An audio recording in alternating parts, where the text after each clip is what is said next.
Agora você ouve uma palavra de vida com o pastor Érico Rodolfo Bussinger.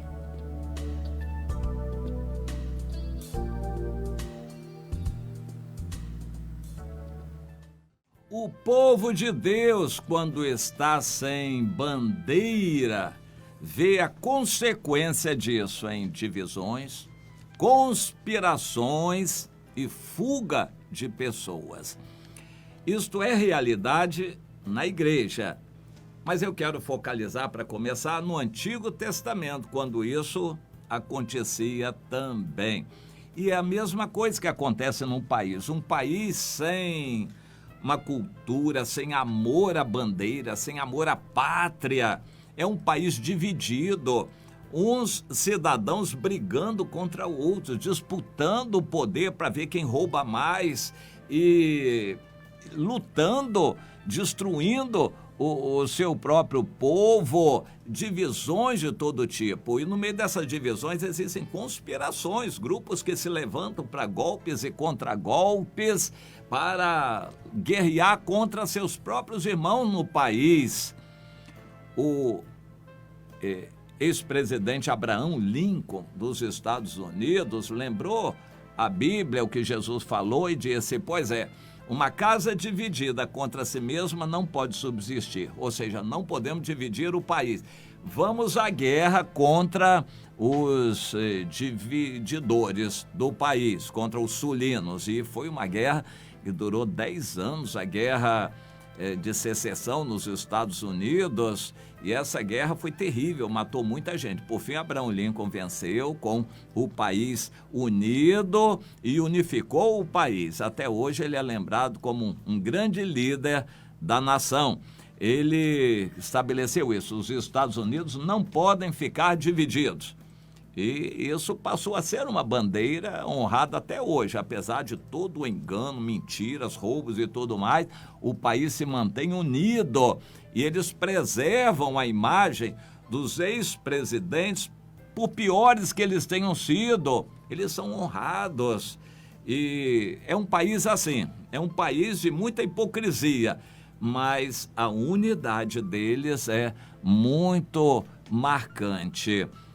Como consequência de um país dividido, o Brasil é um exemplo disso, quando a pessoa melhora um pouquinho de vida e consegue pagar uma passagem para o exterior, o sonho de grande parte dos brasileiros é ir para o exterior, para o primeiro mundo.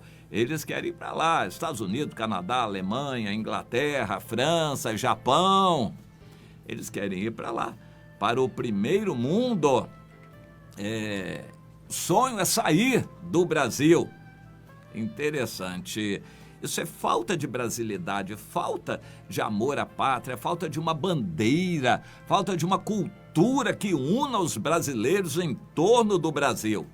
No Brasil, o melhor nosso de comida é exportado. O melhor dos produtos nossos vai para os estrangeiros. O melhor da indústria, quando alguma indústria se firma no Brasil, o melhor da indústria vai para o estrangeiro. Passeio, turismo, o melhor é o do estrangeiro. No Brasil é assim: melhor coisa, melhor dinheiro é o dólar. O brasileiro é desse tipo, não tem um amor, um orgulho de ser brasileiro, um amor à pátria, um apego à bandeira. Nem o próprio hino nacional é muito valorizado, até é enxovalhado. O Brasil é assim, por falta de uma bandeira. Mas eu quero falar de Israel e trazer o assunto para a igreja. Em Israel, a história dos reis nos ensina muito. Segundo Reis, no capítulo 15, nós encontramos uma fase horrível de Israel, reino do norte. Eles não tinham Deus, eles não tinham a religião centrada em Deus como ponto mais importante, e foram sendo reduzidos, sempre lutando uns contra os outros. E então, o tal de Zacarias, filho de Jeroboão, reinou em Israel só 6 meses. Fez o que era mal perante o Senhor e recebeu uma conspiração contra ele. O Salum, filho de Jabes, conspirou contra ele, o matou e passou a reinar no seu lugar. Mas o Salum, filho de Jabes, também só reinou 1 mês. Nem conseguiu estabelecer o reino, e veio o Menahem, filho de Gadi, veio ali e matou o rei Salum e reinou em seu lugar, e assim por diante. Depois o Menahem foi matando muita gente mais para conseguir reinar. Reinou 10 anos, mas depois ele também foi morto pelo Pecaías, e assim por diante. Revoluções e conspirações e infidelidade, matança, para poder reinar alguém no lugar. Foi assim que o comunismo começou na Rússia. Muita matança, guerras e tal, até que o comunismo tinha uma bandeira sanguinária, é verdade, e reinou. Na Rússia impôs o comunismo e o morticínio foi muito grande, mas havia uma bandeira comunista da foice e martelo, mas havia uma bandeira. São exemplos para nós nos fixarmos. Israel, Reino do Norte, não tinha uma bandeira. O Sul tinha, em Judá. Era a cidade de Jerusalém, cidade de Davi, o nome de Davi, o grande para eles, o templo de Deus. O Judá, no sul, tinha uma bandeira. Eles eram muito infiéis a Deus também, mas eles tinham uma bandeira e mantiveram uma unidade até quase 140 anos depois de Israel. Israel, Reino do Norte, por não ter bandeira, foi definhando,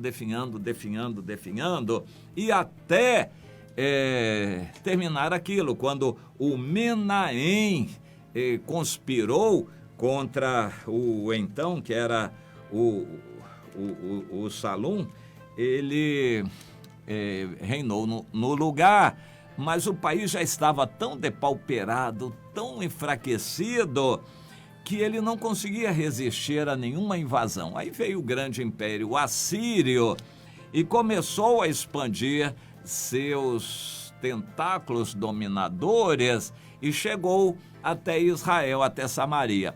Não tendo forças para resistir, eles se submeteram debaixo do peso, colocaram seu pescoço debaixo do jugo da Assíria.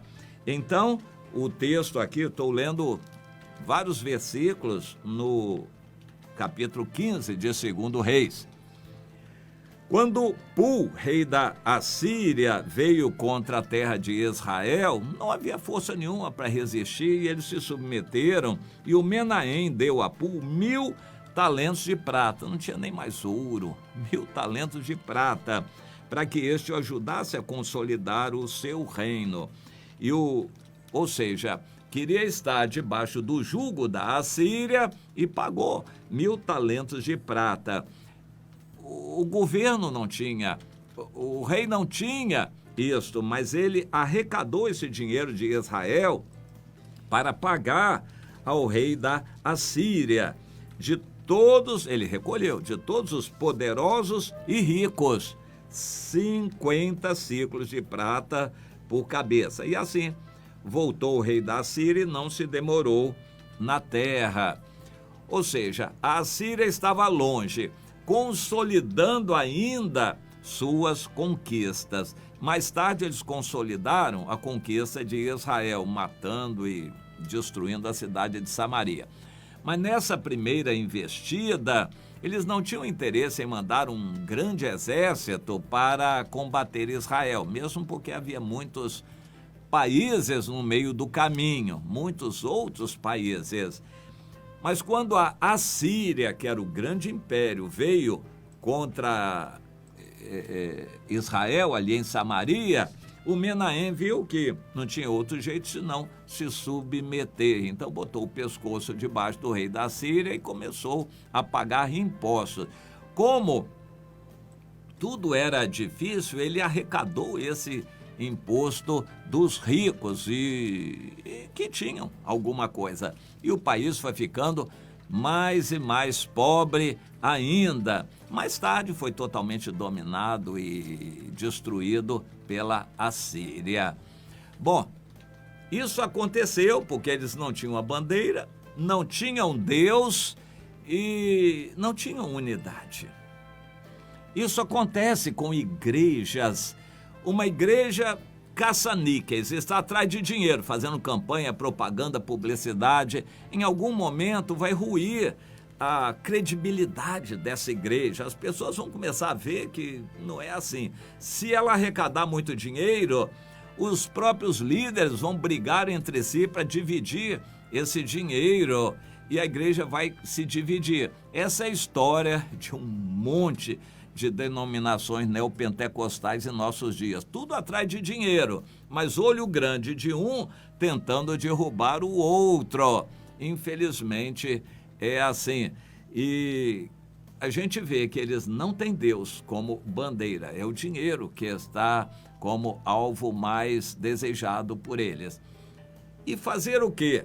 Quando nós estamos na verdade, a verdade tem que falar por si só. O nosso ambiente tem que ser um ambiente agradável, da presença de Deus, irmãos que são fiéis. Nem sempre a gente consegue isso. Há irmãos que vêm, assistem reunião, mas não se comprometem, não obedecem, não são submissos. São líderes, pretensos líderes, que querem um microfone para também se mostrarem, mas eles não são submissos, não são obedientes. Eles não somam com a unidade. Um líder que não leva os seus liderados a reconhecer o seu líder maior, pelo contrário, fica fazendo uma campanha de divisão. É difícil uma obra assim ir para frente. No nosso meio existe muito disto, por causa do líder, que vai pagar caro diante de Deus. A obra era para ser de Deus e o líder quer uma casquinha para ele quer tirar proveito, levar dinheiro, tirar proveito, fama, glória, ele quer uma casquinha para ele. O resultado vai ser catastrófico. O que aconteceu com Israel não vai para frente, o povo não vai ver Deus ali, não vai haver unidade dos irmãos. Quando é reino de Deus de verdade, Deus opera, o Senhor está presente, a presença de Deus é real, pessoas sinceras vão somar, o ambiente vai ser espiritual, um ambiente de sinceridade. Não é o que acontece em muitas igrejas, onde há briga, disputa de líderes pelo poder. Isso vai acontecendo, enegrecendo o testemunho do Senhor ali, infelizmente. Mas nós fazemos o quê? Não devemos abrir guerra contra ninguém, não devemos nos levantar contra irmãos. Entregamos a Deus, o joio vai continuar junto com o trigo. Um crente que não dá fruto, que faz fofoca, que acalenta a dissensão na igreja, é joio. Ele não vai ser salvo, mas até então ele pensa que está bem, porque ele é religioso, não dá fruto, mas ele pensa que está bem e é para ser deixado. Ele é joio. No dia, Deus vai saber separar o joio do trigo, mas não somos nós. A nós não compete querer separar o joio do trigo. Nós temos que entregar tudo a Deus, mas as pessoas precisam observar. Os seus líderes são unidos, são de Deus, são espirituais, têm uma vida reta, andam bem com a família, o testemunho deles é correto, tem bom testemunho dos de fora. A Bíblia nos ensina. Você deve procurar saber isso nos líderes, para você estar somando com quem está do lado de Deus, e não você estar dividindo a igreja. Essa situação é crítica. Observe, entenda, para você se posicionar e não ser achado como mais um crente esquentador de banco e que faz dissensão na igreja. Cuidado para você não estar nesse grupo. Se você não está somando com a bandeira única de Jesus, ajudando seus líderes, reconhecendo, apoiando os seus líderes, eles vão continuar gemendo e chorando, como a Bíblia diz em Hebreus. Mas você vai pagar caro depois por não estar somando com a liderança que está na direção de Deus.